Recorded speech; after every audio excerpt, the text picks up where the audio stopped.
The rain hadn't stopped for 3 days. It drummed against the funeral home windows like 1,000 tiny fists, matching the hollow rhythm of my breaking heart. My parents lay side by side in matching mahogany caskets, their faces peaceful in a way I hadn't seen in years. Mom's cancer had taken her slowly. Dad's heart attack came 3 days later. The doctor said it was medical, but I knew better. He couldn't live without her. I stood there in my black dress. My 3 children pressed close to me. Kimberly, my 16-year-old, trying to be strong, but her mascara streaking down her cheeks. Eric, my 14-year-old son, his jaw clenched tight like his grandfather's used to get.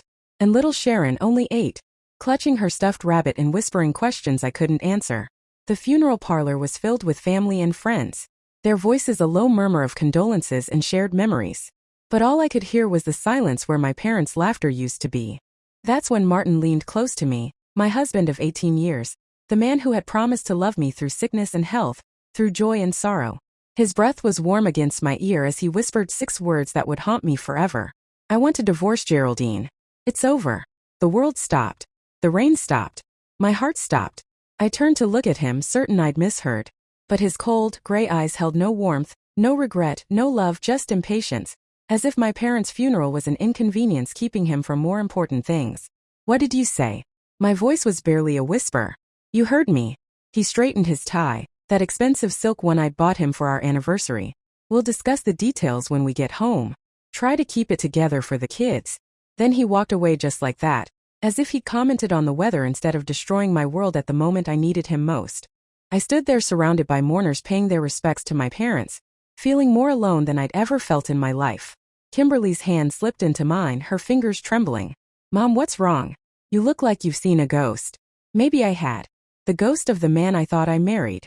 The ghost of the life I thought we'd built together. As I watched Martin shake hands with my uncle, his smile perfectly practiced, I realized something dark and cold settling into my chest where love used to live. He had chosen the worst day of my life to betray me. He had calculated this moment knowing I'd be too devastated to fight back. But Martin had made one crucial mistake. He had forgotten who I was beneath the grieving daughter, the devoted wife, the gentle mother. He had forgotten that I was my father's daughter, and my father had taught me that sometimes the only way to survive a predator is to become one yourself. Before we continue, please write in the comment which country you are watching this video. We love knowing where our global family is tuning in from. And if this is your first time on this channel, please subscribe. Your support helps us bring even more epic revenge tales of life. Enjoy listening. My name is Geraldine Matthews, though it won't be for much longer. 6 months ago, I was the kind of woman who baked cookies for school fundraisers and never missed a parent-teacher conference. I organized birthday parties and kissed scraped knees and believed that love could conquer anything if you just tried hard enough. I met Martin when I was 25, fresh out of my master's program in psychology, working at a community center in downtown Chicago. He was 32 then, a rising star at Mitchell & Associates, one of the city's most prestigious law firms. He had this way of making you feel like you were the only person in the room when he looked at you. Intense gray eyes that seemed to see right through to your soul. You're different, he told me on our 3rd date, taking my hand across the candle-lit table at Romano's. Most women just want to talk about themselves, but you actually listen. You care about things that matter. I believed him. We married 2 years later.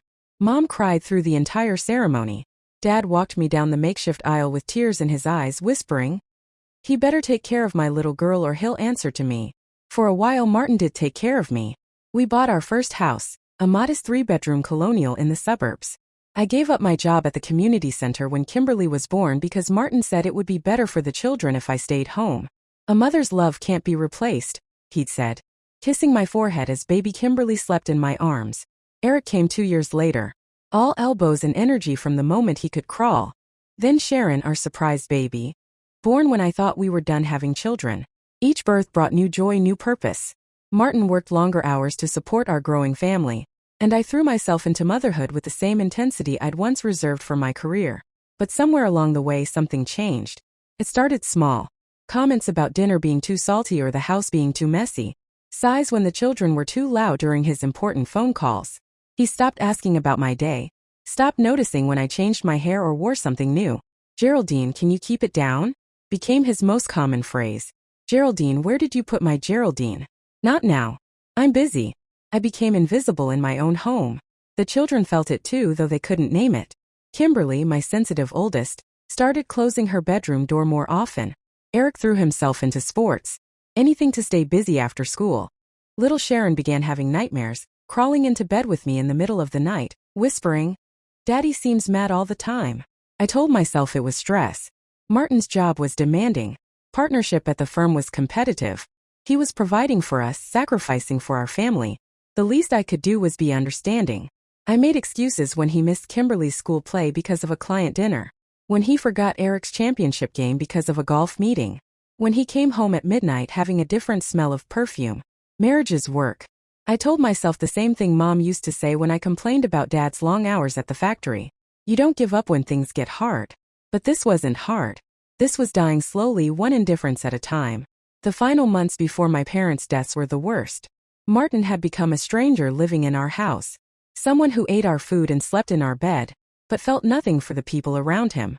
He spoke to me like I was his employee, giving orders, expecting compliance, showing no warmth or affection. When Mom got sick, he barely acknowledged it. When she went into hospice, he couldn't be bothered to visit. I'm not good with that stuff, Geraldine. You handle it. So I handled it alone. I held Mom's hand through the chemo. I slept in hospital chairs and fed Dad when grief made him forget to eat. I planned the funeral arrangements while Martin complained about the cost. And through it all, I still believed we could fix this. I still believed that somewhere inside the cold stranger was the man who used to bring me coffee in bed on Sunday mornings, who used to dance with me in the kitchen while dinner cooked. I was such a fool. The night before the funeral, I found Martin on his laptop in our bedroom, typing emails instead of helping me prepare for the worst day of my life. "Honey," I sat on the edge of the bed, my voice small and hopeful. "Tomorrow is going to be really hard for me. Could you maybe put work aside and just be there?" He didn't even look up from his screen. "Gerald and I have deadlines. The world doesn't stop because your parents died. Your parents, not our loss or my in-laws. Your parents, like they were strangers to him instead of people who had welcomed him into their family, who had babysat his children and invited him to every holiday dinner for 18 years. That's when I should have known. That's when I should have seen what was coming. But I was drowning in grief, gasping for air. And I still believe that the man I married was somewhere inside the shell sitting beside me. I still believed that love could survive anything. I was wrong about so many things, but I was right about one thing. Love does survive. It survives by transforming into something else entirely, something much more dangerous. The morning of the funeral, I woke up before dawn to the sound of Martin in the shower. Through the bathroom door I could hear him humming, actually humming, while his wife lay in bed dreading the day ahead. I dragged myself to the kitchen and made breakfast for the children. Kimberly sat at the table in her black dress, picking at her cereal while tears dripped into the bowl. Eric stood by the window in his only suit, the one that was already too short in the sleeves, his shoulders rigid with the effort of not crying. Sharon sat in her booster seat, asking over and over why Grandma and Grandpa couldn't just wake up. Sometimes people get so tired that they need to sleep forever. I told her the same lie I'd been repeating for days. How do you explain death to an 8-year-old? How do you explain that the two people who loved her most in the world besides me were never coming back? Martin came downstairs in his charcoal suit, looking polished and professional. He grabbed a piece of toast and checked his phone. "Martin," my voice cracked. "Could you maybe help me with the kids this morning? This is really hard for them." He glanced up, irritated. "What do you want me to do, Geraldine? They're upset. It's normal. They'll get over it." Kimberly's head snapped up, her eyes flashing with anger that looked so much like my father's. "Get over it. There are grandparents." "Kimberly, don't raise your voice at me." Martin's tone was sharp, the same one he used when she left her backpack in the hallway, or forgot to clean her room. "Why not? You don't even care that they're dead." Her voice broke on the last word, and she ran upstairs, her bedroom door slamming hard enough to shake the walls. Martin shook his head as if our daughter's grief was just another inconvenience. "She's being dramatic." Something cold settled in my stomach. She's 16 years old and she just lost her grandparents, the only grandparents she really knew. Martin's parents lived across the country and visited maybe once a year, treating our children like polite strangers. "Look, I get that you're all upset, but life goes on. They were old. Geraldine, this isn't exactly a surprise. My father was 68. My mother was 65. They should have had decades left together. Should have watched Sharon graduate. Should have been there for Kimberly's wedding someday. They weren't that old." My hand shook as I poured coffee I couldn't taste. "And even if they were my parents, Martin. They were your children's grandparents. Could you maybe pretend to care?" He sighed, the long-suffering sigh of a man dealing with an unreasonable woman. I care, Geraldine, but falling apart isn't going to bring them back.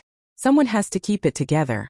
That's what he called his complete emotional absence, keeping it together. The funeral service was everything my parents would have hated. Too formal, too impersonal, too full of people who barely knew them, saying empty words about their legacy and peaceful rest. I sat in the front row with my children, Martin beside me, but miles away, checking his phone whenever he thought no one was looking. Pastor Paul spoke about Mom's volunteer work at the food pantry, Dad's 40 years at the steel mill. He talked about their love story, high school sweethearts who never looked at anyone else, who built a life together based on kindness and hard work and devotion to family. Listening to those words, I realized how far I'd fallen from their example. They had shown me what real love looked like, and I had settled for so much less. When it came time for the burial, the whole family gathered around the twin plots at Greenwood Cemetery. The rain had stopped, but the sky stayed gray, heavy with the promise of more storms coming. I stood between Kimberly and Eric with Sharon in my arms because she was too scared to let go. My siblings flanked me. My older brother Lionel with his wife and kids. My younger sister Adriana holding her baby. The whole family was there except for the one person who should have been my anchor. Martin stood slightly apart, checking the time on his expensive watch. The same watch I'd saved for months to buy him for Christmas 3 years ago, working extra shifts at the part-time job I'd taken when Sharon started kindergarten. As they lowered my parents' caskets into the ground, I felt something inside me break. Not just my heart that had been cracking for months, something deeper, the part of me that believed in forever, that believed in the promises people make when they love you. The children were crying openly now. Kimberly's sobs were quiet but desperate. Eric's tears fell silently down his cheeks. Sharon buried her face against my shoulder and wailed for her grandma. I held them together while I fell apart inside. That's when Martin made his move. He stepped close enough that anyone watching would think he was comforting his grieving wife. His hand rested on my shoulder, and to everyone else it probably looked like support, but his grip was cold, mechanical. He leaned down, his lips nearly touching my ear, and spoke the words that would change everything. I want to divorce Geraldine. It's over. The world tilted. The ground beneath my feet felt like it was crumbling away, just like the dirt being shoveled onto my parents' caskets. I turned to stare at him, certain I'd misheard. But his expression was calm, calculated. He'd planned this moment. He'd waited until I was at my most vulnerable, most broken to deliver the killing blow. What?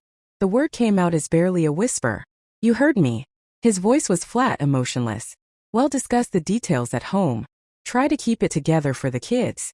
Then he stepped back, his hand falling away from my shoulder, leaving me cold and shaking. I looked around wildly, wondering if anyone else had heard. But the family was focused on the burial, on saying their final goodbyes. No one noticed that my husband had just destroyed what was left of my world. Kimberly's hand slipped into mine, her fingers ice cold. Mom, what's wrong? You look like you're going to faint. I forced myself to breathe. In and out. In and out. Like Mom had taught me during my childhood panic attacks. I'm okay, sweetheart. Just saying goodbye is hard. But I wasn't saying goodbye to my parents anymore. I was saying goodbye to the woman I used to be. The woman who believed in love and forgiveness and second chances. That woman died at Greenwood Cemetery, buried alongside my parents in the cold, dark ground. What rose in her place was something else entirely. The ride home from the cemetery was silent, except for Sharon's occasional sniffles. She had cried herself to sleep in her car seat, her small hand still clutching the white rose she'd wanted to put on Grandma's casket. Martin drove with his usual precision, hands at 10 and 2, eyes on the road, the same way he approached everything in his life. Controlled, efficient, emotionally detached. I sat in the passenger seat, staring out the window at the familiar streets of our neighborhood, seeing them as if for the first time. Kimberly and Eric sat in the back seat, whispering to each other in the way they did when they sensed adult tension, but didn't understand it. They'd been doing that more often lately, I realized, creating their own little alliance against the growing coldness in our house. When we pulled into our driveway, the sight of our home hit me hard. The white colonial with blue shutters that we painted together our second summer here. The garden where I taught the children to plant tomatoes. The front porch where Martin and I used to sit in the evenings talking about our dreams. Now it just looked like a house for walls and a roof sheltering people who barely knew each other anymore. Kids, go change out of your good clothes, I said as we walked through the front door. There's leftover casserole from yesterday if you're hungry. They disappeared upstairs, and suddenly I was alone with my husband for the first time since his devastating whisper at the cemetery. Martin loosened his tie and headed straight for his home office. Of course, even today work would come first. Martin. My voice stopped him at the bottom of the stairs. We need to talk. He turned and for just a moment I saw something flicker across his face. Guilt. Regret. But it was gone so quickly. Not now, Geraldine. I have briefs to review. Briefs? The word came out sharp and bitter. I just buried my parents and you want a divorce, but you have briefs to review. He glanced toward the stairs, checking to make sure the children weren't listening. Always worried about appearances, are Martin. Keep your voice down.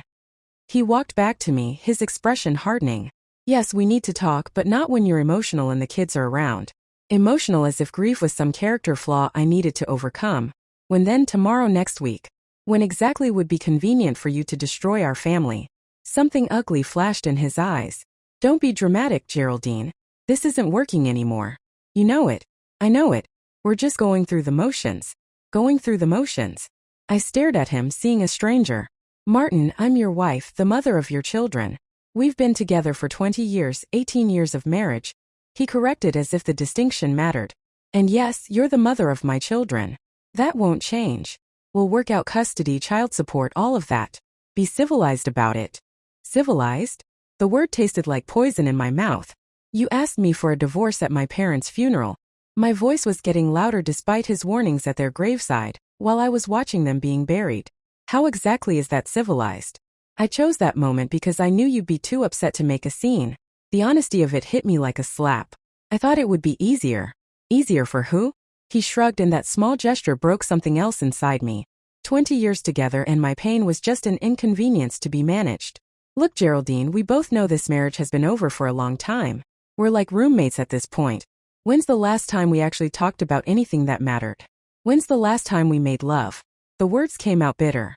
About 6 months ago, when you rolled over afterward and immediately checked your phone. His jaw tightened. Don't make this about sex.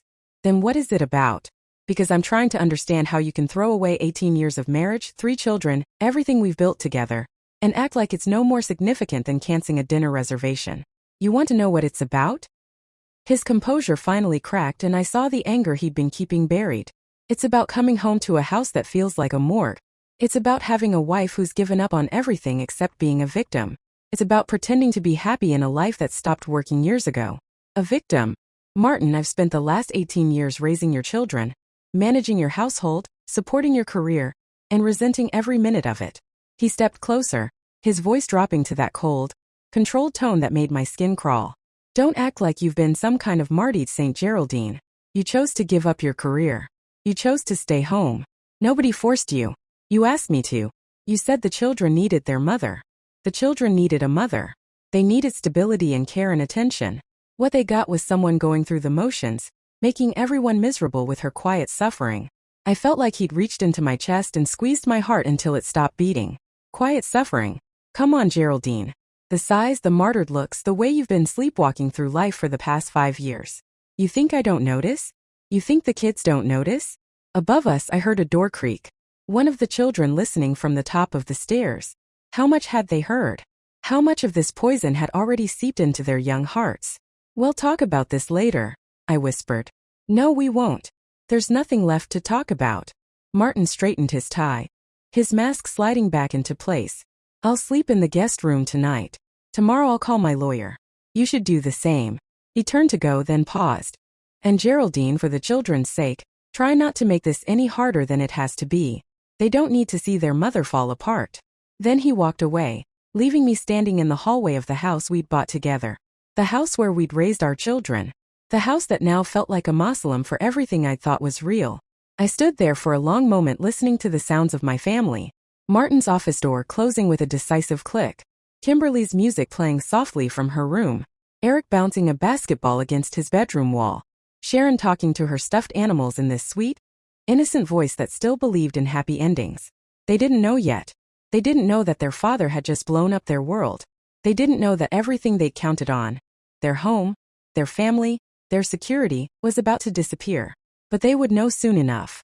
I walked to the kitchen window and looked out at the backyard where they played as toddlers, where we'd had birthday parties and barbecues and lazy Sunday afternoons that felt like they would last forever. Martin was right about one thing. I had been sleepwalking through life for years. I'd been so focused on keeping everyone else happy, on holding our family together through sheer force of will, that I'd forgotten who I was underneath it all. But I was awake now, wide awake and seeing clearly for the first time in years. That night, I lay in our king-sized bed. My bed now, I suppose, staring at the ceiling and listening to Martin's presence in the guest room down the hall. The house felt different already, charged with secrets and broken promises. I must have dozed off sometime before dawn because I woke to the sound of Sharon crying. "Mommy." Her voice was thick with tears and terror. "Mommy, I had a bad dream." I stumbled out of bed and down the hall to her room, my heart racing. Sharon was sitting up in her bed, surrounded by her army of stuffed animals, tears streaming down her face. "Oh, sweetheart." I gathered her into my arms, feeling how small and fragile she was. At 8 years old, she still believed the world was safe, that mommies and daddies stayed together forever. "What happened? What did you dream about?" "You and Daddy were fighting." She sobbed against my shoulder, "and then Daddy went away like Grandma and Grandpa, but he didn't get sick first. He just disappeared." My blood went cold. How much had she heard yesterday? How much of our argument had filtered through the old walls of our house? "Baby Daddy's not going anywhere." I lied, hating myself for it. "He's right down the hall in the guest room." "Why isn't he in your room?" Her question was so innocent, so trusting. "Did you have a fight?" I closed my eyes, trying to find words that wouldn't shatter her world. "Not yet. She just lost her grandparents. She couldn't lose her sense of security too. Not all at once. Sometimes grown-ups need space to think about things," I said carefully. "It doesn't mean we don't love you. But you still love each other, right?"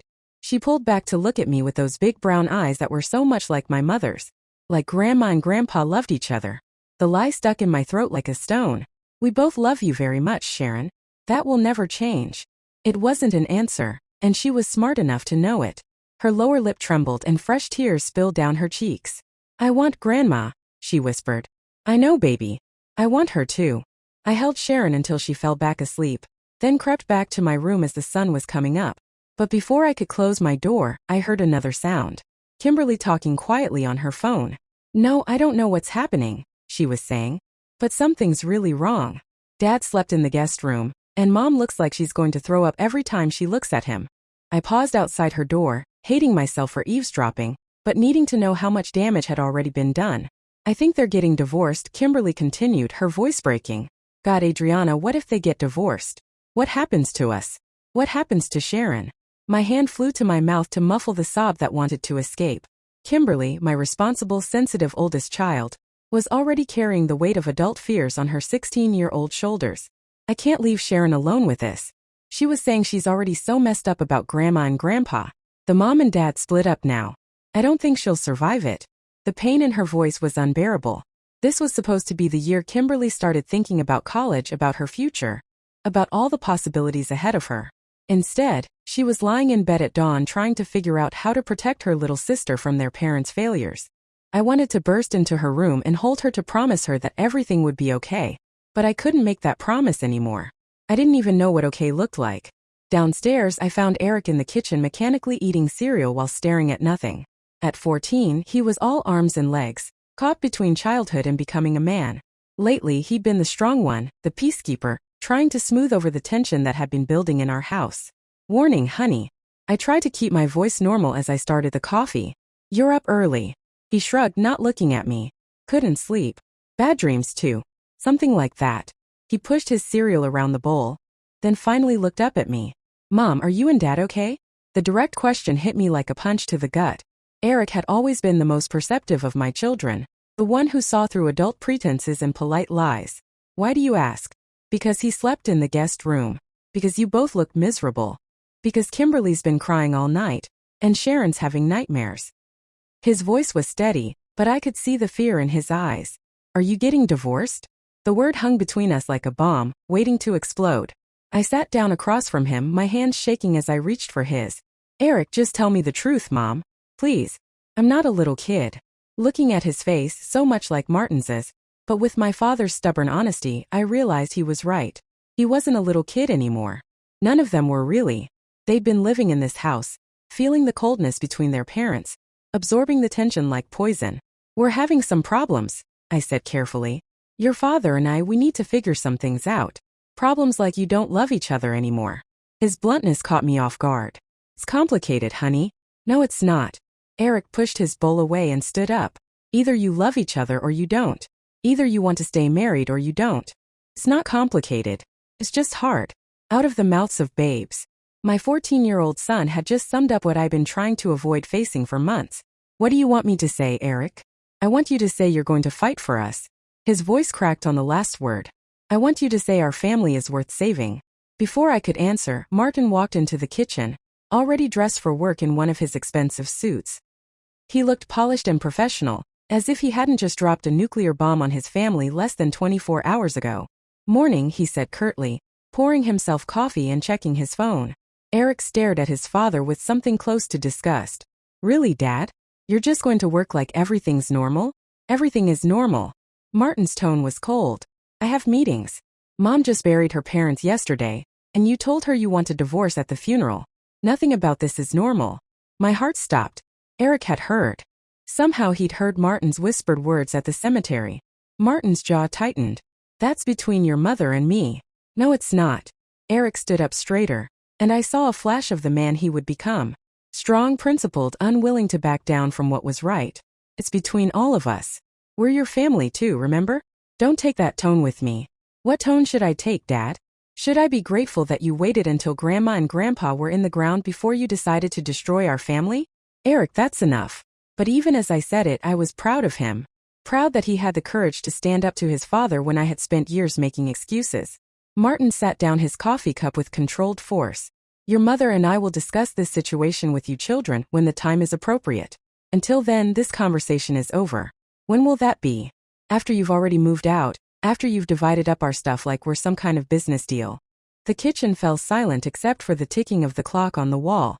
The clock Martin and I had bought at an antique shop during our second anniversary weekend. Everything in this house held memories, held pieces of the life we built together. Martin straightened his tie, his mask firmly back in place. I'll be late tonight. Don't wait up. Then he walked out, leaving his son standing there with tears of rage and disappointment streaming down his face. I went to Eric and pulled him into my arms, feeling how tall he'd gotten, how solid. When had my little boy become this young man who was braver than his mother? I hate him. Eric whispered against my shoulder. I hate him for doing this to you, for doing this to us. Don't say that, honey. He's still your father. No. Eric pulled back, his eyes blazing. A father protects his family. A father doesn't abandon them when things get hard. From upstairs, I heard Sharon's voice calling for me and Kimberly's door opening. Soon they would all be down here looking to me for answers I didn't have, for reassurance I couldn't give. But as I looked at Eric's face, hurt and angry and determined, I realized something. My children weren't just victims in this situation. They were witnesses. They had seen their father's cruelty, his cold calculation, his complete disregard for their pain. And they would remember. When Martin tried to rewrite history later, when he painted himself as the reasonable one who'd simply grown apart from his wife, my children would remember the truth. They would remember that he'd chosen the day of their grandparents' funeral to deliver his ultimatum. They would remember how he'd walked away from their tears, how he'd prioritized his work over their broken hearts. That knowledge wouldn't heal their wounds, but it would armor them against his lies. And maybe, just maybe, it would armor me too. 3 days after the funeral, I was sorting through my parents' personal effects when I found it. A manila envelope tucked inside my mother's recipe box addressed to me in her careful handwriting for Geraldine, when you need to remember who you are. Inside was a letter dated just 2 weeks before she died and a small key I didn't recognize. My dearest daughter, if you're reading this, I'm gone and I pray that I was wrong about what I suspected. But knowing your stubborn heart, you're probably still making excuses for him. Still believing that love can fix what was never really whole. Geraldine, there are things you need to know. Things I should have told you years ago, but I kept hoping I was mistaken. The key opens a safety deposit box at First National Bank. Box 847. Martin doesn't know about it. I opened it in my name only using money your father and I had been saving for your children's college funds. Inside you'll find evidence of things that will hurt you, but they'll also free you to see clearly. Your husband is not the man you think he is. He never was. You are stronger than you know, my darling girl. You are your father's daughter and mine. Don't let him convince you that you're nothing without him. You were everything before you met him, and you'll be everything long after. He's just a bad memory. I love you. Fight for yourself. Fight for your children. But most of all, fight because you deserve better than the scraps he's been throwing you. Oh, my love, Mom. My hand shook as I read the letter a second time, then a third. What evidence? What had my mother discovered that she'd felt compelled to hide away like this? I looked around the empty house where I'd grown up, where my parents had loved each other for 47 years, where they'd shown me what real partnership looked like. The silence felt heavy with secrets. The bank was a 15-minute drive from my parents' house. I sat in the parking lot for 10 minutes, the key burning in my palm, terrified of what I might find inside that box. Part of me wanted to throw the key away, to go home and pretend I'd never found my mother's letter. But I could hear her voice in my head, the way she'd sounded during our last real conversation when the morphine hadn't yet stolen her clarity. "Geraldine, honey, you're worth more than settling for someone who doesn't see your value." I thought she was talking about life in general, about not accepting less than I deserved in friendships or work. I'd had no idea she was talking about my marriage. Inside the bank, the safety deposit box was larger than I'd expected. When the clerk left me alone with it, I lifted the lid with trembling hands. The first thing I saw was a manila folder thick with photographs. My stomach lurched as I opened it. Martin and a woman I didn't recognize kissing passionately outside Romano's. The same restaurant where he told me I was different, where he'd made me believe I was special. The timestamp showed the photos were taken 18 months ago. More photos. Martin and the same woman, blonde, probably in her 30s, beautiful in a sharp, professional way, entering a hotel together, leaving the hotel together, her hand on his chest as he laughed at something she'd said. My hand shook as I flipped through image after image. Martin had been having an affair for at least a year and a half, while I'd been caring for my dying mother. While I'd been managing our household and raising our children. While I'd been making excuses for his coldness and distance. But there was more. Bank statements showing a secret account in Martin's name, only with regular deposits that didn't match his salary. Money being moved from our joint savings. Money that was supposed to be for the children's college funds into this private account. Credit card statements for cards I'd never seen. Showing charges at expensive restaurants, jewelry stores, weekend trips to places we'd never been together. The jewelry store receipts were itemized. A diamond tennis bracelet, $3,200. Pearl earrings, $850. A gold necklace with sapphire pendant, $1,875. I'd never seen any of these pieces. He'd never given me jewelry like this, not even for our anniversary. There were hotel receipts too. Weekend getaways to romantic bed and breakfasts, ski trips to Aspen, a week-long vacation in Napa Valley, all with her. All while he told me we couldn't afford a family vacation this year. At the bottom of the folder was a business card. Dakota Jensen, private investigator. A note was paperclipped to it in my mother's handwriting. Hired him 8 months ago when I noticed Martin's car at the Marriott while passing. Dakota is discreet and thorough. He has more evidence if you need it. I sat in that small sterile room, surrounded by proof of my husband's betrayal, and felt something inside me shift and harden. The woman who had made excuses for 18 years, who had blamed herself for her marriage's failure, who had accepted crumbs and called them love, that woman was disappearing. In her place was someone colder, someone calculating, someone who had just discovered that her entire adult life had been built on lies. I pulled out my phone and called Dakota Jensen. "Mrs. Matthews." His voice was kind but professional. "I'm sorry about your mother's passing. She was a remarkable woman. She hired you to investigate my husband." "Yes." She was concerned about some irregularities she'd noticed. "I have additional documentation if you'd like to meet." "How long has he been cheating?" Pause. "The current affair has been ongoing for approximately 2 years. But Mrs. Matthews, there were others before this one. Your husband has been unfaithful for most of your marriage." The words hit me like a physical blow. Most of our marriage. Not just recently. Not just since things got bad between us. From the beginning or close to it. How many others? At least 4 that I could document with certainty. Possibly more. I closed my eyes trying to process this information. While I was pregnant with Eric, Martin was cheating. While I was up nights with baby Sharon, he was cheating. While I was planning Kimberly's birthday parties and Eric's baseball games and family Christmas mornings, he was living an entire secret life. "Mrs. Matthews, are you still there?" "Yes." My voice sounded strange. "Hello." The woman in the current photos. "Who is she?" "Her name is Melissa Kane. She's an associate at Hartwell and Associates, a competing law firm. They met at a legal conference 2 years ago." Melissa Kane. Even her name sounded sophisticated, successful, everything. I wasn't anymore. "Dakota, I need to know everything. Every detail, every receipt. Can you help me with that?" "Of course. But Mrs. Matthews, I have to ask, what are you planning to do with this information?" I looked down at the photos scattered across the small table. Martin's face in every one of them, animated and happy in a way I hadn't seen in years. He looked like a man in love, just not with his wife. "I'm planning to stop being a victim," I said quietly. "I'm planning to fight back." After hanging up with Dakota, I sat alone with the evidence of my destroyed marriage. Every photo, every receipt, every bank statement was a knife in my heart. But they were also something else. They were ammunition. For 18 years, I'd played by Martin's rules. I'd been the beautiful wife, the perfect mother, the woman who never made waves. I'd absorbed his coldness, his criticism, his indifference, and convinced myself it was normal, that it was my fault somehow. But this wasn't normal. This was systematic deception. This was a man who had taken my love, my trust, my best years, and thrown them away for momentary pleasures with women who didn't know his children's names. I carefully packed everything back into the safety deposit box, except for one photo. The one where Martin was laughing with Melissa outside Romano's, where he looked happier than he'd ever looked with me. I slipped that photo into my purse, not as a reminder of his betrayal, but as a reminder of who he really was beneath the mask of the devoted family man. That evening, I sat at the kitchen table with Dakota Jensen's complete file spread before me like a roadmap to hell. The children were upstairs doing homework and Martin was working late again. Though I now knew exactly what that meant.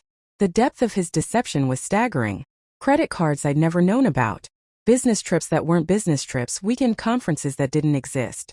For years, he'd been living a double life so elaborate it must have taken tremendous energy to maintain all the lies. But it was the financial information that truly shocked me. Martin had been systematically draining our accounts for years. The college funds we'd been building for the children gone transferred to his private accounts. The emergency fund my father had insisted we maintain emptied. Even the life insurance money from my parents' policies which had been deposited just days ago. He'd already moved half of it. He'd been planning this divorce for a long time, positioning himself financially while keeping me in the dark about our true financial situation. When he told me we couldn't afford family vacations or Kimberly summer art camp, he'd been spending twice that amount on weekend getaways with his mistresses. The phone rang, startling me out of my dark thoughts. Martin's name appeared on the screen. "Hi," I answered, my voice carefully neutral. "Geraldine, I'm going to be very late tonight. The Russell case is heating up and we need to prepare for depositions tomorrow." Another lie delivered with practiced ease. According to Dakota's surveillance notes, the Russell case had been settled 3 weeks ago. Tonight, Martin was having dinner with Melissa Kane at an expensive steakhouse downtown. "Of course," I said. "Will you be home at all?" "Probably not until after midnight." "Don't wait up." "I won't." After he hung up, I stared at the phone for a long moment. How many times had he called with similar excuses over the years? How many times had I accepted his lies without question even when something felt wrong? I'd been the perfect Mark. Trusting, loyal, too focused on keeping peace to ask uncomfortable questions. But I was done being perfect, done being convenient. I picked up my phone again and called Dakota Jensen. "I need you to follow them tonight," I said without preamble. "Martin and Melissa Kane, I want photos, receipts, everything. Mrs. Matthews, you already have extensive evidence of the affair for divorce proceedings. This isn't just about divorce anymore." I looked down at the bank statements showing how he'd stolen from our children's futures. I want him to pay for what he's done. Not just to me but to Kimberly and Eric and Sharon. I want him to face consequences for every lie, every betrayal, every dollar he stole from his own children. What exactly are you thinking? I'm thinking that a man who's been living a double life for years must have made some mistakes, left some trails, made some enemies. I paused, an idea forming. "Dakota, in all your investigation, did you find anything else? Anything beyond the affairs and financial deception?" A long pause. "There may be some irregularities in how he's been handling client accounts at his firm. Nothing I could prove definitively. But your husband has been taking credit for work done by junior associates, billing clients for hours he didn't work while he was with his mistresses. There are also some questionable expense reports, travel claims that don't match his actual whereabouts." My heart began to race. That's fraud, isn't it? If it could be proven, yes. But Mrs. Matthews, you need to be very careful here. If you're thinking about exposing this. "I'm not thinking about it," I interrupted. "I'm planning it." After I hung up with Dakota, I sat in the quiet kitchen and thought about the man I'd married. The man I believed was honest, ethical, a good father despite his coldness. That man had never existed. He'd been a fiction, a role Martin played when it suited him. The real Martin was a thief and a liar. He'd stolen from his clients, from his employer, from his own family. He'd betrayed everyone who trusted him, and he'd done it all with such careful calculation that it had taken a private investigator 8 months to uncover it all. But now I knew the truth, and knowledge I was beginning to understand was power. I heard footsteps on the stairs and quickly closed the files. Kimberly appeared in the kitchen doorway, her face puffy from crying. "Mom, can we talk?" I opened my arms and she collapsed into them like she used to when she was small, and the world seemed too big and scary. What's wrong, sweetheart? Everything. Her voice was muffled against my shoulder. Adriana's parents got divorced last year, and she says it ruins everything. She says kids always have to choose sides and holidays get weird, and you never feel safe anywhere because everything can change without warning. My heart broke for her. At 16, she should have been worried about boys and college applications and whether her dress for junior prom would be perfect. Instead, she was lying awake at night, terrified that her world was about to explode. Kimberly listened to me.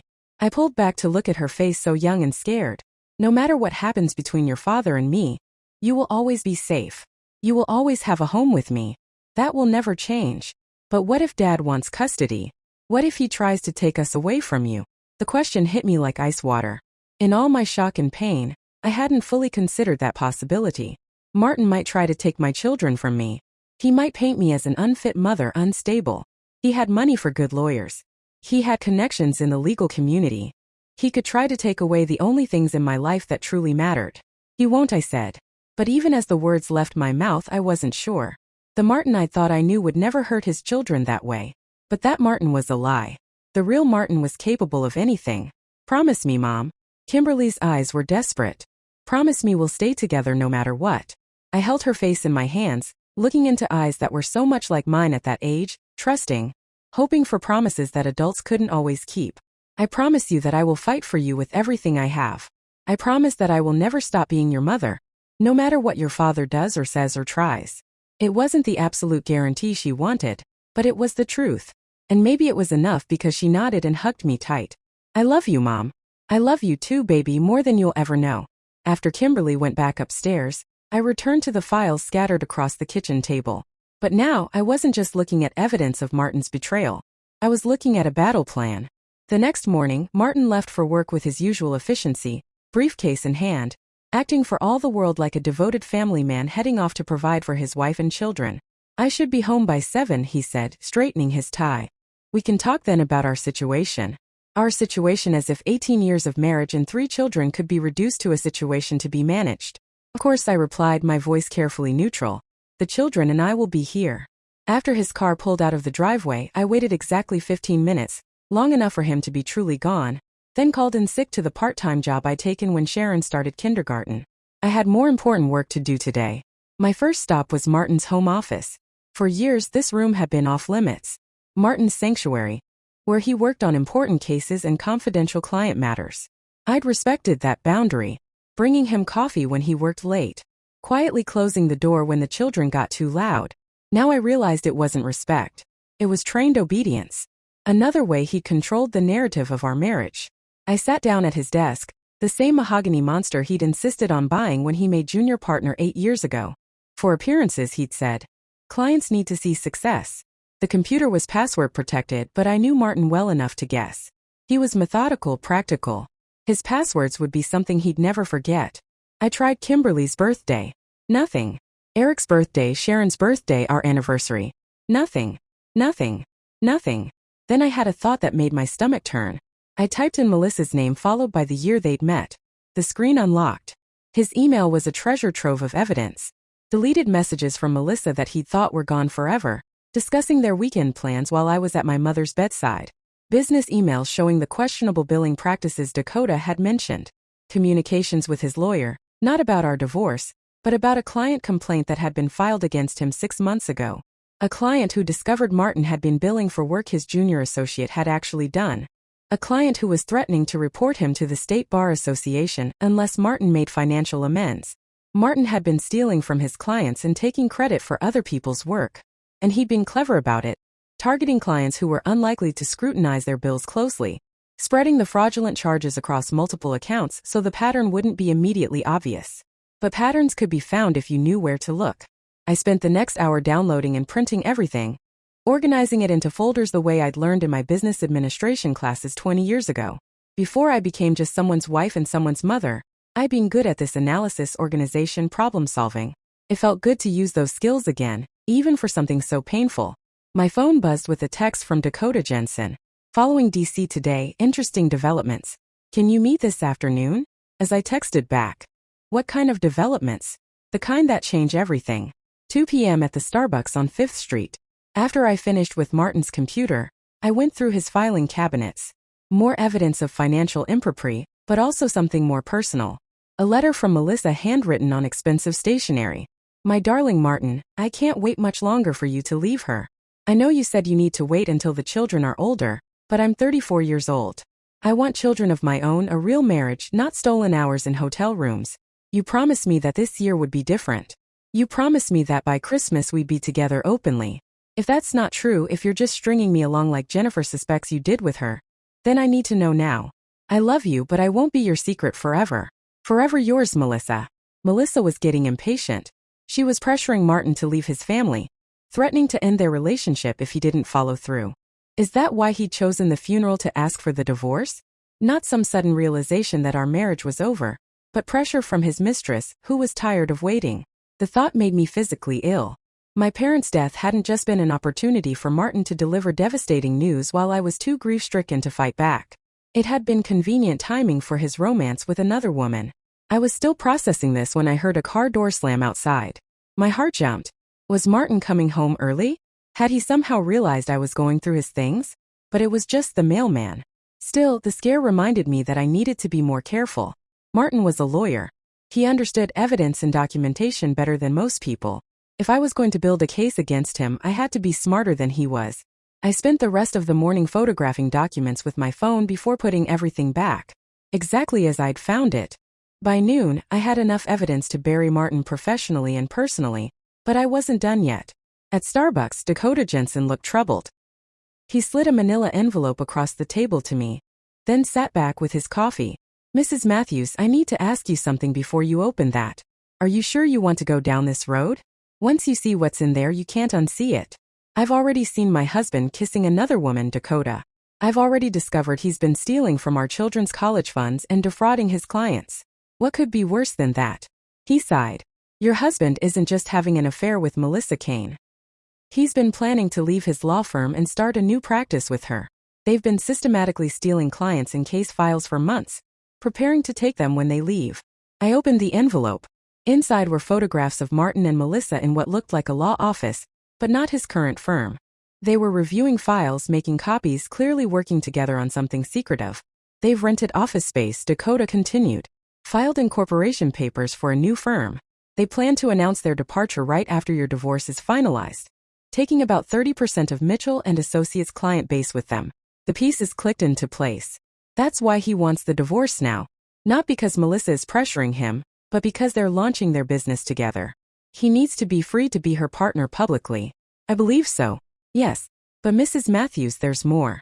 Dakota pulled out another set of documents. Your husband has been embezzling money from the firm's client trust account to fund their new venture. We're talking about serious financial crimes here. If this came to light, he wouldn't just lose his law license. He'd go to prison. I stared at the evidence in front of me. Martin wasn't just a cheating husband who'd fallen out of love with his wife. He was a criminal who'd been systematically stealing from everyone around him. His clients, his employers, his own family to finance his new life with his mistress. How much money are we talking about? Close to $2 million over the past 3 years. $2 million. While I'd been clipping coupons and worrying about Kimberly's college tuition, Martin had been stealing millions to fund his fantasy life. Mrs. Matthews, I have to ask again. What are you planning to do with this information? I'm planning to make sure he faces consequences for what he's done, I said quietly. Not just to me, but to everyone he's stolen from. The authorities should handle this, not you. The authorities will handle it. But first, Martin is going to understand exactly what it feels like to lose everything you thought was secure. I met Dakota's eyes. He destroyed my life at my parents' funeral when I was at my most vulnerable. He calculated that moment for maximum impact, minimum resistance. I gathered up the photographs and documents, my hands steady now, despite the magnitude of what I'd learned. Now it's my turn to calculate. That evening, Martin came home exactly at 7 o'clock, just as he'd promised. He found me in the kitchen making dinner as if nothing had changed, as if I hadn't spent the day uncovering the full scope of his betrayal. Smells good, he said, loosening his tie. What are we having? Lagna. I kept my voice light. Domestic. The children are upstairs finishing homework. He nodded, already reaching for his phone to check emails. The same routine we'd followed for years. Except now I knew he was checking messages from his mistress and co-conspirator. Martin, before we talk to the kids about our situation, there's something I need to discuss with you. He looked up, weariness flickering across his features. What about? I pulled out the photograph I'd kept from the safety deposit box, the one of him and Melissa laughing outside Romano's. I placed it on the kitchen counter between us, face up. Martin went completely still. For a moment, the mask slipped and I saw genuine shock on his face. He recovered quickly, but not quickly enough. Where did you get this? Does it matter? I kept my voice conversational as if we were discussing weekend plans. The question is, how long did you think you could keep lying to me? His jaw tightened. Geraldine, 2 years. Martin, you've been having an affair with Melissa Kane for 2 years. While my mother was dying, while I was caring for her and managing our household and raising our children, you were playing house with another woman. He straightened his tie, falling back on his lawyer training. This is exactly why I want the divorce. You've been having me followed, violating my privacy. Your privacy? The word came out sharp and bitter. You're married to me, Martin. You have 3 children. You don't get to have privacy about whether you're sleeping with other women. The profanity hung in the air between us. In 18 years of marriage, I'd never spoken to him like this. The shock on his face was almost worth the pain of discovering his betrayal. Keep your voice down, he hissed, glancing toward the stairs. The children don't need to hear this. You're right. They don't need to hear about their father's affairs. They also don't need to know about the money you've been stealing from their college funds, or the credit cards you've been hiding, or the client trust account funds you've been embezzling. All the color drained from his face. What are you talking about? I pulled out my phone and showed him one of the bank statements I'd photographed. I'm talking about the $2 million you've stolen over the past 3 years to fund your new law firm with your mistress. Martin's hand shot out to grab my phone, but I pulled it back. I'm talking about the fact that you've been systematically defrauding your clients and your law firm while planning to take their business with you when you leave. My voice was getting colder with each word. I'm talking about the fact that my husband isn't just a cheating piece of garbage. He's a criminal. Geraldine, you don't understand the complexities of law firm finances. Don't. I held up a hand to stop him. Don't you dare try to gaslight me about this. I may have been naive about your affairs, but I'm not stupid. Embezzlement is embezzlement, Martin. Theft is theft. He stared at me for a long moment, his face cycling through emotions. Shock, fear, calculation. I could almost see his lawyer brain spinning, looking for angles for ways to minimize the damage. What do you want? He finally asked. The question hung between us like a challenge. What did I want? Revenge? Justice? My old life back? An apology that could never undo the years of betrayal. I want you to understand that you made a mistake, I said quietly. You thought you could destroy my life without consequences. You thought I'd crumble when you asked for the divorce. That I'd be too devastated and dependent to fight back. I stepped closer and for the first time in years, Martin actually looked uncertain. But you forgot something important. You forgot that I'm not just the woman you've been taking for granted. I'm a mother who would do anything to protect her children. And you've been stealing from them, Martin. You've been taking money that was supposed to secure their futures and using it to build a new life without them. I would never hurt the children. You already have. My voice broke slightly, but I pushed through it. You've been planning to abandon them for years. You've been stealing their college money. You've been so focused on your affair and your criminal enterprise that you've barely been a father to them at all. Martin's phone buzzed with a text message. Without thinking, he glanced at it and I saw Melissa's name on the screen. Is she wondering why you're late for your dinner date? I asked. His face went ashen. How could you possibly? I know everything, Martin. Every hotel, every restaurant, every lie you've told for the past 2 years. I know about Jennifer, the woman before Melissa. I know about the weekend trips to Napa that you paid for with stolen money while telling me we couldn't afford a family vacation. I moved closer, close enough that I could see the fear in his eyes. I know that you're not just having an affair. You're planning to marry her. I know about the new law firm, about the clients you're planning to steal, about every single crime you've committed to finance your fantasy future. What are you going to do? His voice was barely a whisper. I smiled and something in that expression must have chilled him because he actually took a step backward. I'm going to give you exactly what you gave me at my parents' funeral. I said softly. I'm going to wait for the perfect moment when you're at your most vulnerable, and then I'm going to destroy everything you think is secure. Before he could respond, I heard footsteps on the stairs. Sharon appeared in the kitchen doorway, rubbing her eyes. Mommy, why are you and Daddy talking so loud? Instantly, I transformed back into the gentle mother she knew, pushing all the anger and pain down deep where she couldn't see it. We were just discussing some grown-up things. Sweetheart, are you hungry? Dinner's almost ready. Martin watched this transformation with something like, maybe he'd forgotten that I was capable of controlling my emotions, of being strategic instead of reactive. He was about to be reminded of a lot of things he'd forgotten about me. Over dinner, we played the perfect family one last time. Martin asked about homework and soccer practice. I served his favorite meal and smiled at the children's stories about their day.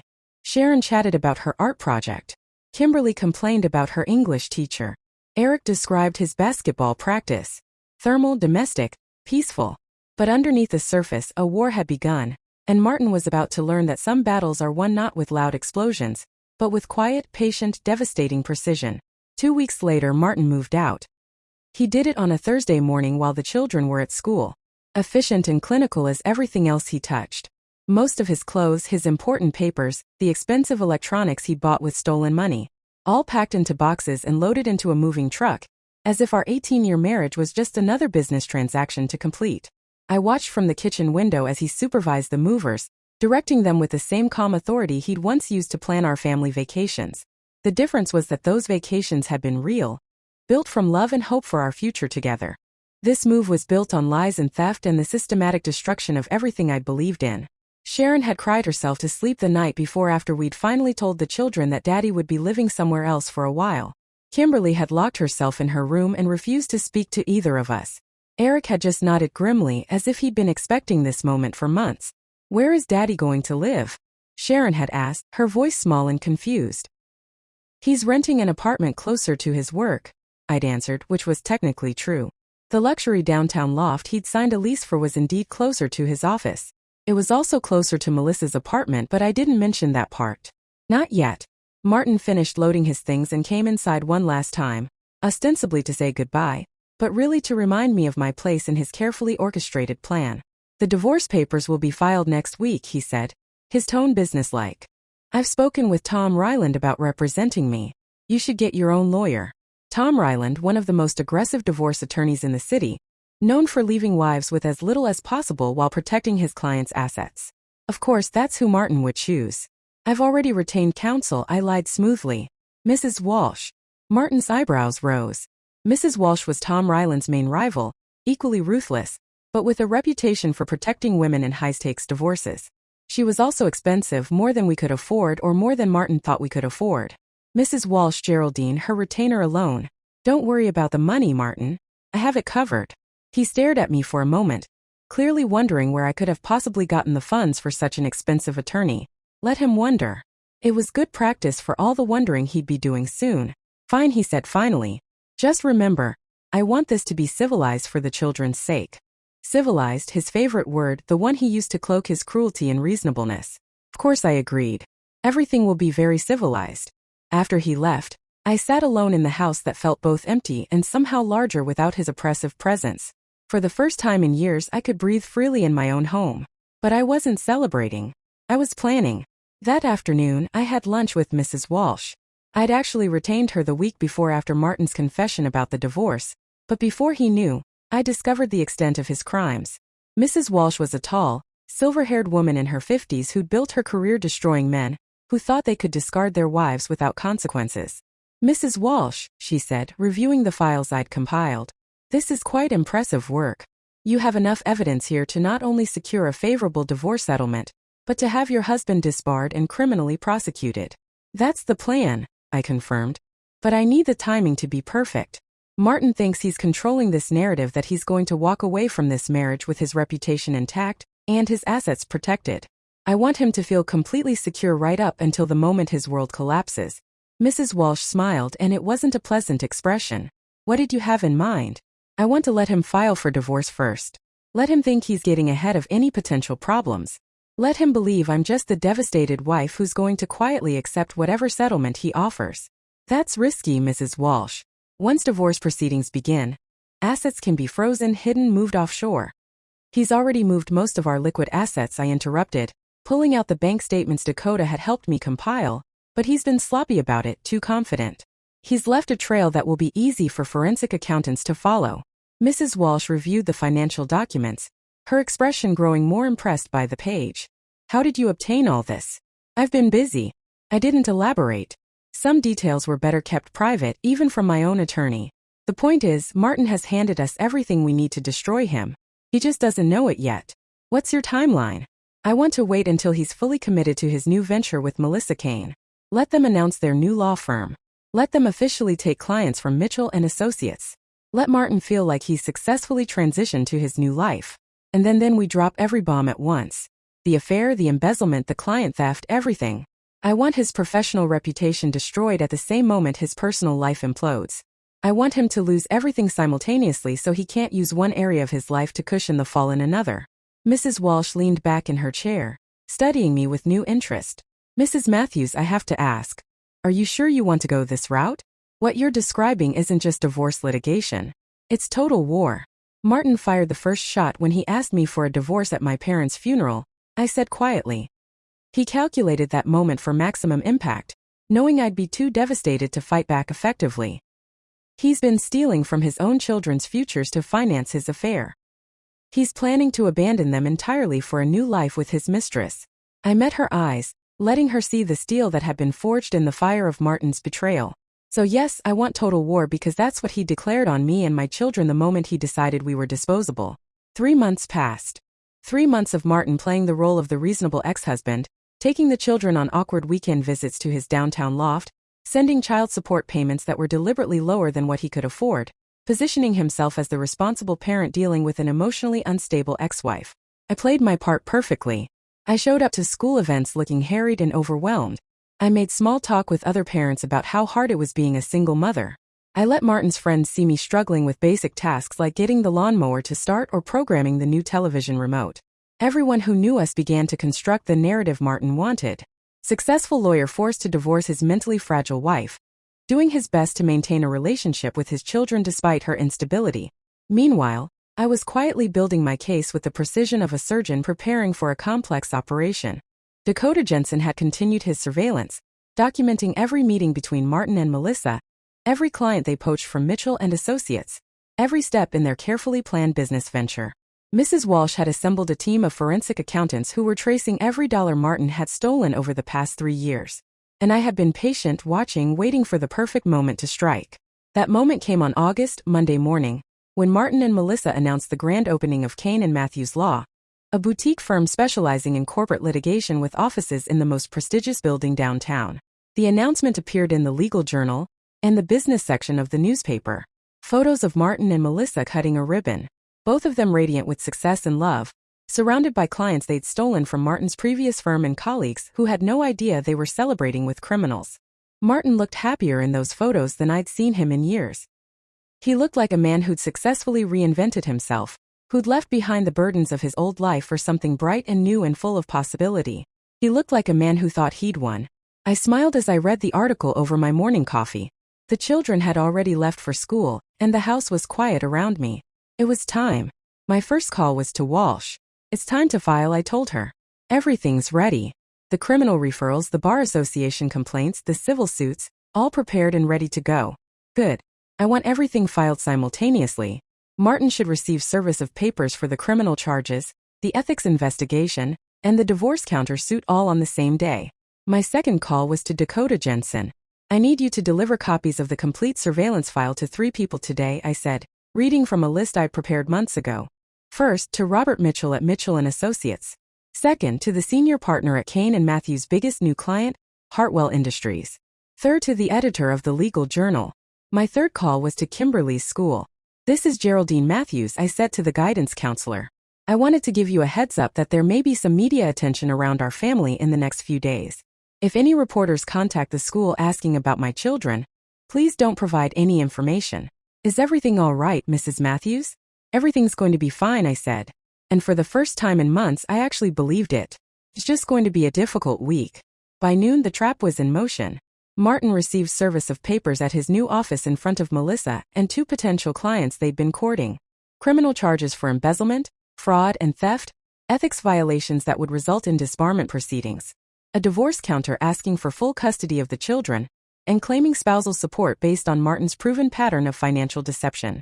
The expression on his face, according to Dakota, who was positioned across the street with a telephoto lens, was exactly what I'd hoped for. Complete shock, followed by dawning horror as he realized the scope of what was happening. Robert Mitchell received the full surveillance file at 12:30 p.m. By 1:00 p.m., security guards were at Kane and Matthews confiscating files and computers as part of Mitchell and Associates' emergency injunction to recover stolen client information. Hartwell Industries received their copies at 1:15 p.m.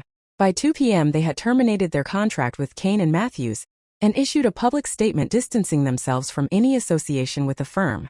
The Legal Journal received their package at 2:30 p.m. By 4:00 p.m. the editor had called 3 other attorneys to verify the documentation, then began preparing an emergency edition exposing the scandal. But the masterstroke came at 5 p.m. when every major news outlet in the city received anonymous packages containing highlights from the surveillance files along with the simple note: local attorney abandons family for mistress steals millions to fund new business. By 6 p.m. Martin's face was on every local news station. The story had everything producers dreamed of: sex, money, betrayal, stolen client funds, and a successful man's spectacular fall from grace. The reporters had gotten hold of our wedding photo somehow, probably from one of Martin's colleagues, and they kept showing it alongside current photos of him with Melissa. The contrast was devastating. Young, hopeful Martin promising to love and honor his bride versus current Martin stealing from his own children to finance an affair. I was making dinner for the children when the first news van pulled up outside our house. Kimberly looked out the window and turned to me with wide eyes. "Mom, why are there reporters in our driveway?" I turned off the stove and gathered my 3 children around the kitchen table. It was time for them to hear the truth. Not all of it, but enough to understand why their world was about to change again. "Your father has been in some trouble at work," I began carefully. "He made some bad choices, took money that didn't belong to him. The police and the courts are going to have to sort it all out." "Is Dad going to jail?" Eric asked, his voice steady but his eyes worried. "I don't know, honey. Maybe. Probably." Sharon started to cry and I pulled her into my lap. "What did Daddy do wrong? How do you explain to an 8-year-old that her father is a criminal? How do you protect her innocence while preparing her for the storm that's coming?" "He took money from his job that he wasn't supposed to take," I said simply. "And he's been lying to us about a lot of things." Kimberly was old enough to understand more. "Mom, is this why you and Dad got divorced? Because of what he did?" I looked at my 16-year-old daughter, so beautiful and smart and deserving of a father who would be a hero in her eyes instead of a cautionary tale. "Partly," I admitted. "Your father made choices that hurt our family." The phone rang. I ignored it. It rang again and again. "Should we answer it?" Kimberly asked. "No, tonight we're going to eat dinner together, just the 4 of us. We're going to watch a movie and make popcorn, and we're going to remind ourselves that we have each other no matter what happens to anyone else." As if on cue, my phone buzzed with a text from Martin. "What have you done?" I smiled as I deleted the message without responding. What had I done? I had given him exactly what he'd given me at my parents' funeral. I had waited for the moment when he felt most secure, most confident in his new life. And then I had destroyed everything he thought was permanent. The only difference was that Martin had earned every bit of the destruction heading his way. And I was just getting started. The next morning, I woke to the sound of helicopters. News helicopters circling our house like mechanical vultures trying to get aerial shots of the family home of disgraced attorney Martin Matthews. I made coffee and watched through the kitchen window as reporters set up camp on our front lawn, their cameras trained on every window, waiting for a glimpse of the betrayed wife or the abandoned children.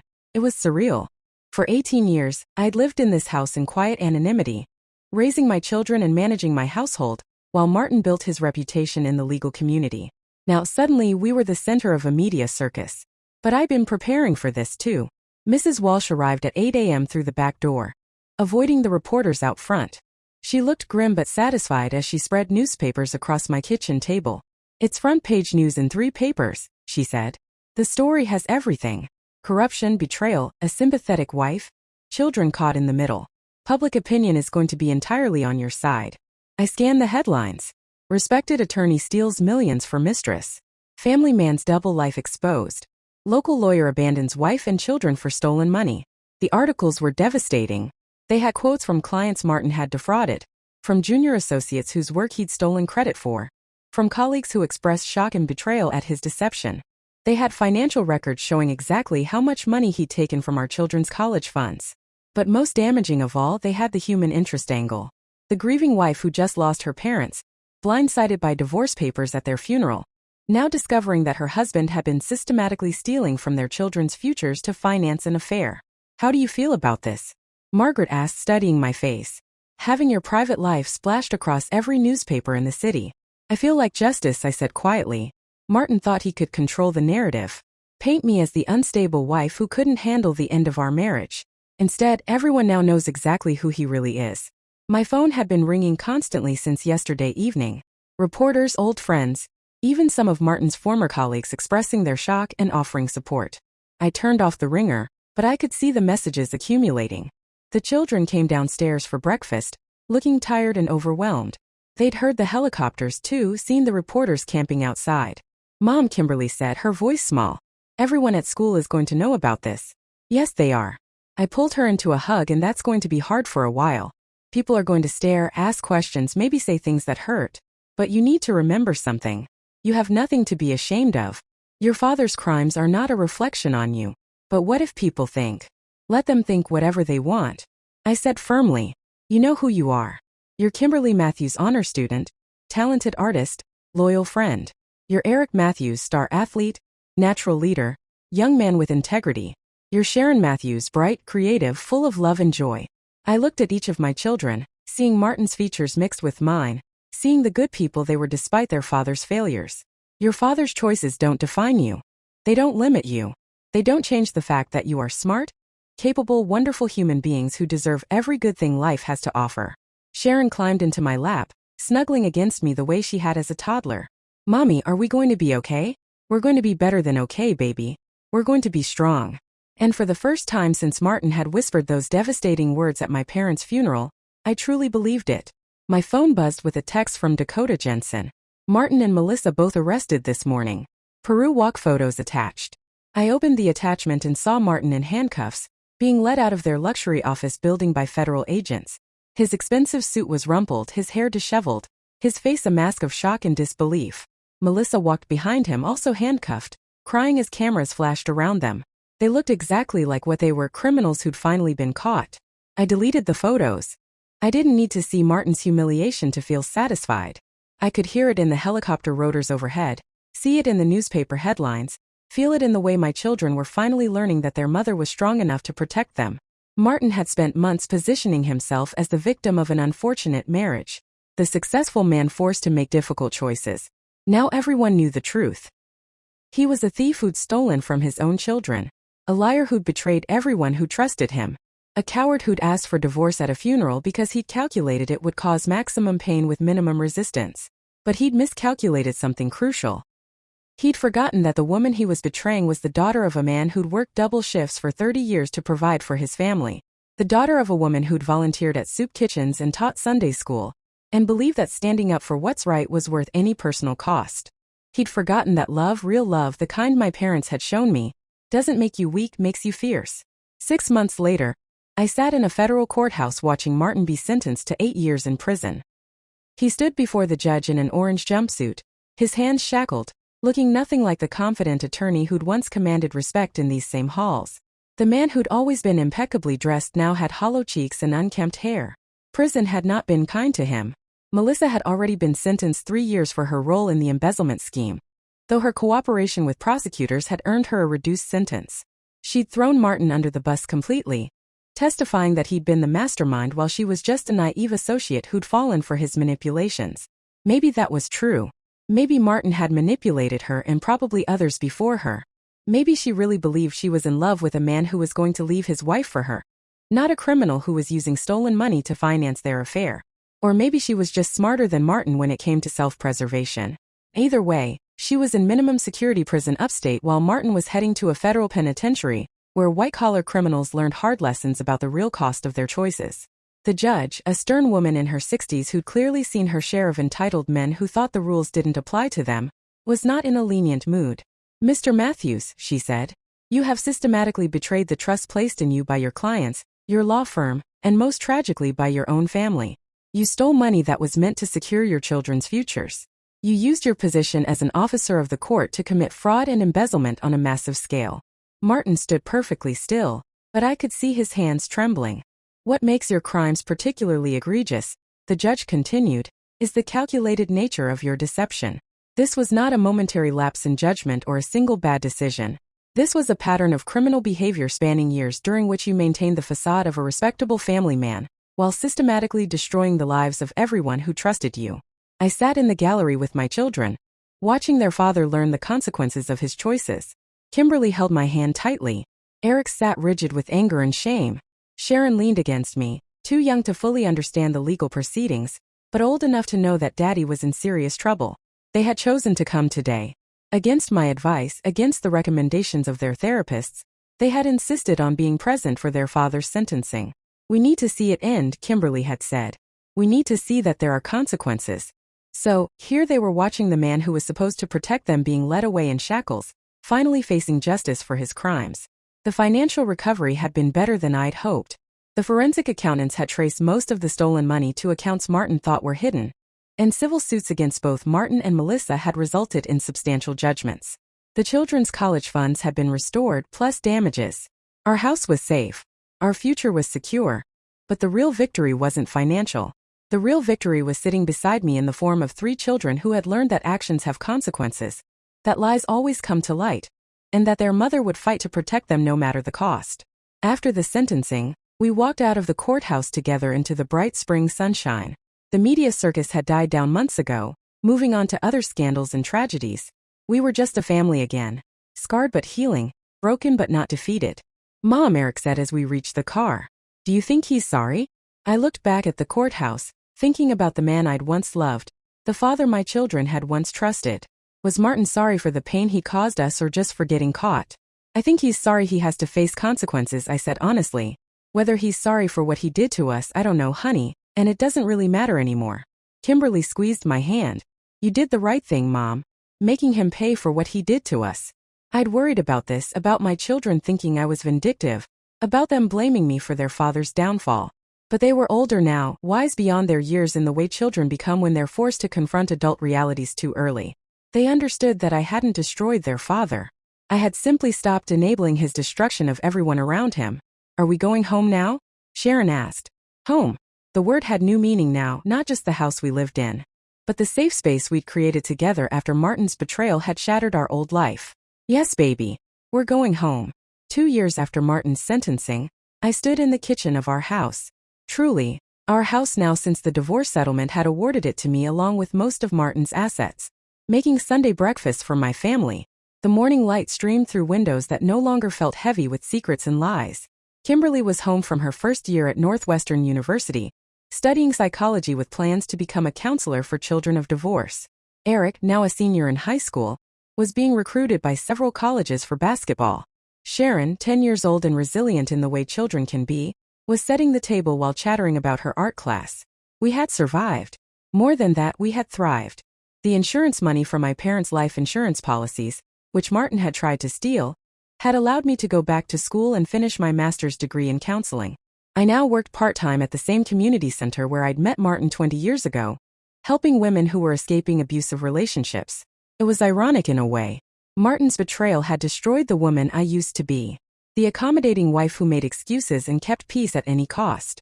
But from those ashes had risen someone stronger, someone who understood that love without respect is just manipulation, that keeping a family together isn't worth anything if it's built on lies. My phone buzzed with a text from Mrs. Walsh. Martin's parole hearing denied. Will serve full sentence. I showed the message to Kimberly, who was home from college for spring break. She read it without emotion, then handed the phone back to me. Good, she said simply. He needs to finish paying for what he did. Kimberly had been the most affected by Martin's betrayal. Old enough to understand the full scope of his deception, but young enough to have her fundamental sense of security shattered. She'd spent months in therapy working through anger and abandonment issues, learning to trust again. But she was strong now, stronger than I'd been at her age. She knew her worth, knew that she deserved better than the scraps Martin had been willing to give his family. They all did.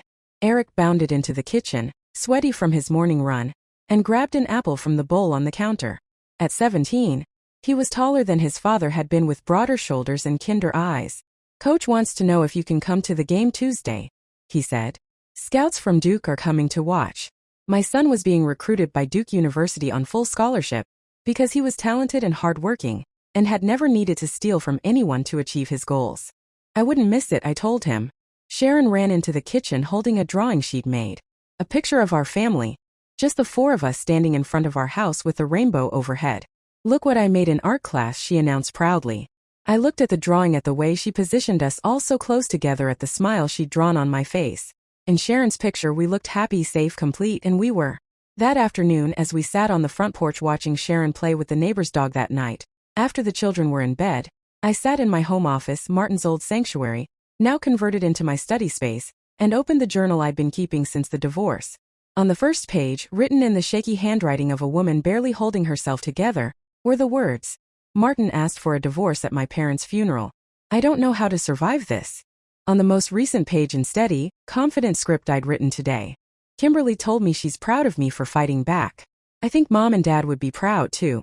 I thought about my parents, about the love they'd shown each other for 47 years, about the example they'd set for what marriage should look like. They taught me to stand up for what was right, to fight for the people I loved, to never accept less than I deserved. Martin had counted on me for getting those lessons. He'd counted on 18 years of conditioning to make me accept his betrayal quietly, to let him walk away from our marriage without consequences. He'd forgotten that beneath the accommodating wife was the daughter of people who taught me that sometimes the most loving thing you can do is refuse to enable someone's destruction of themselves and everyone around them.